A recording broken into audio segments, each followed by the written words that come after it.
So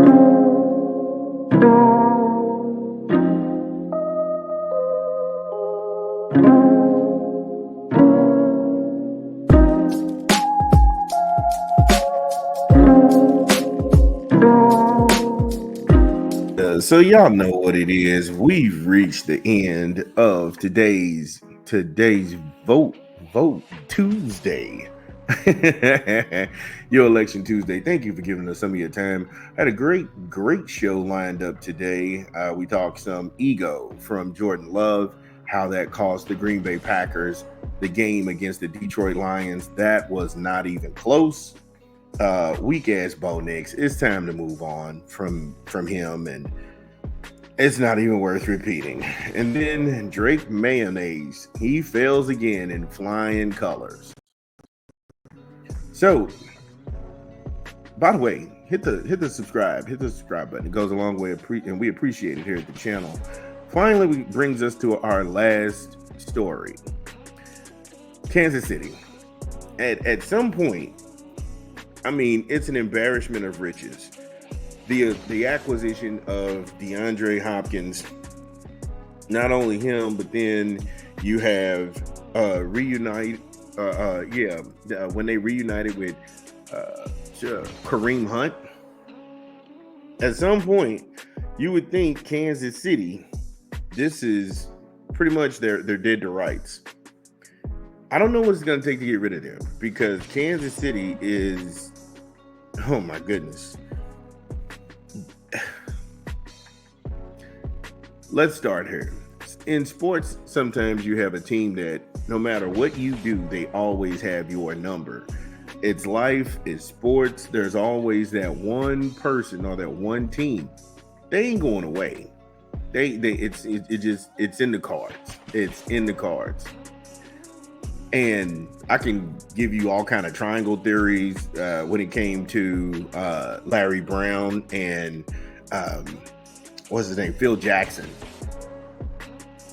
All the times the Bulls and the Indiana Pacers did battle, and Jackson came out on top until 2005 when Brown was with the Pistons, and the Pistons beat the Lakers. And it's just like, you can't lose to somebody all the time. Somehow, it's just gonna go ahead and come down to the wire. In boxing, it was Manny Pacquiao and Juan Manuel Marquez.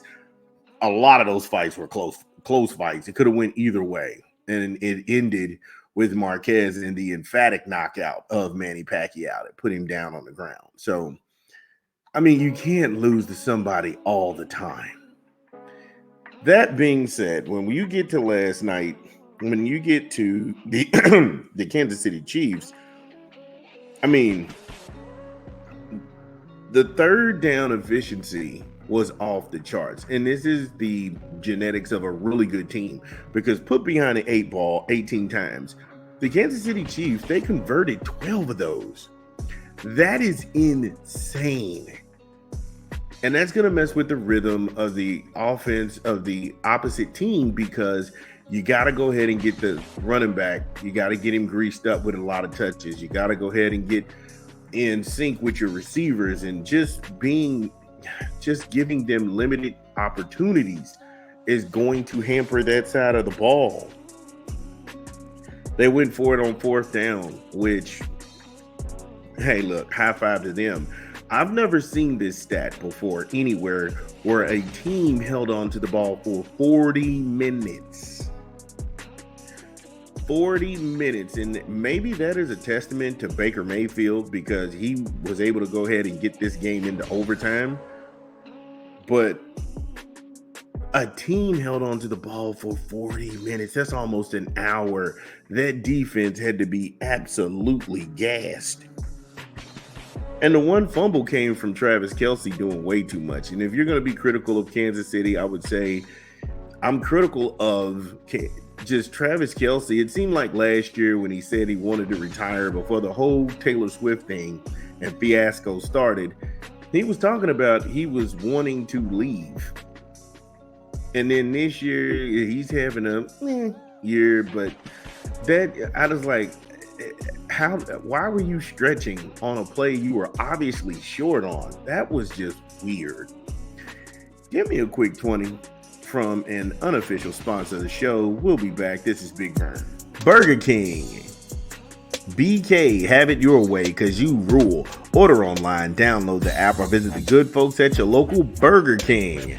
If you have the app, they've got the limited time only, the cheesy tots, the things and rings, and your way meal. You can go ahead and combine anything from your Whopper Jr. to your 4-piece nugget, value fries, and cola. You can customize that order. You can do that all through the app. BK, have it your way because you rule. Yeah, shout out to Burger King. BK, have it your way. Get it tonight. Like I say, it's college basketball is in season. Last night was crazy. Congratulations to Kentucky and Mark Pope. An emphatic win in his first outing. And then shout out to Louisville. Louisville had a great game. Indiana on the 6th is their home opener. So we'll go ahead and cover those. So yeah. But back to the game last night with the Kansas City Chiefs and the Tampa Bay Buccaneers. Now, I felt to some degree that looking at this game, if Tampa was going to pull this off in Arrowhead, they would need to rush for more than 95 yards. And when you look at Tampa, that was a running back by committee because no one rusher had over 25 yards. And that's shameful. But again, if you have a team hold on to the ball for 40 minutes, there's no way that you can get guys going. There's no way you can get Bucky Irvin involved. There's no way that you can get Sterling Shepard. There's no way that, you can keep these guys activated and say, okay, Rachaad White, here you go. Here's the ball. Got to get you dry. And yeah, they had a rushing touchdown, and it did come from Rachaad White, but he only had 3 touches for 19 yards. Bucky Irvin only had 7 touches. He was the high man with 24. So where were they supposed to get all of this production for in the run game? Even Baker chipped in, calling his number 4 times and running for 20 yards. He is a competitor. He's not going away. He's not. It's just not in him to go ahead and surrender. And then like I said, in the wide receiver room, because that's what they were talking about, Cade Otton, he has been a bright spot for them this year. I'm not going to hold you. 8 grabs for 77 yards and a score. But outside of him, there was not another wide receiver with 49 yards to his name. It just wasn't. And so when you look at it, and as much as people make about Kansas City's offense, it was Kansas City's defense that really did the job when it came down to keeping the Tampa Bay Buccaneers at bay, because in the first quarter, Tampa Bay didn't do anything. In the second quarter, Tampa Bay put up 7, but by that time, Kansas City was already up 10-7 at half. And then Kansas City was like, okay, I'll get a deep breath. And then out of nowhere, you had Tampa put up 10 points. Now we're going into the fourth quarter, and Kansas City put up 14 points. And Kareem Hunt is a monster. Kareem Hunt is a monster on the ground. 27 touches, 106 yards, and a touchdown. There's nothing you can say about Patrick Mahomes that hasn't been said already. I call Lamar Jackson Superman, but I tell everybody my criteria for elite quarterback. There's only one elite quarterback in the NFL, and that is Patrick Mahomes. His skill set, 44 throws. That was his skill set, 44 throws. He connected on 34 of them. 291 and 3 touchdowns. Wow. Yeah, wow. And even though you had Travis Kelce. He was the leader in the receptions department. I really didn't appreciate their fumble. Like I said, that to me was like, if I'm going to be like nitpicky, but P. Ryan, that guy, when he played against them, when he was at Cincinnati, and I kept saying Cincinnati's on the fence about paying Joe Mixon because they got P. Ryan, and then P. Ryan was trying to get his money, and then out of nowhere, Cincinnati lets him go to Arizona. Boom, and then now he ends up with Kansas City. Wow. And DeAndre Hopkins, I don't know, newsflash, this dude can still play. This dude can still play, and he can play at a high level.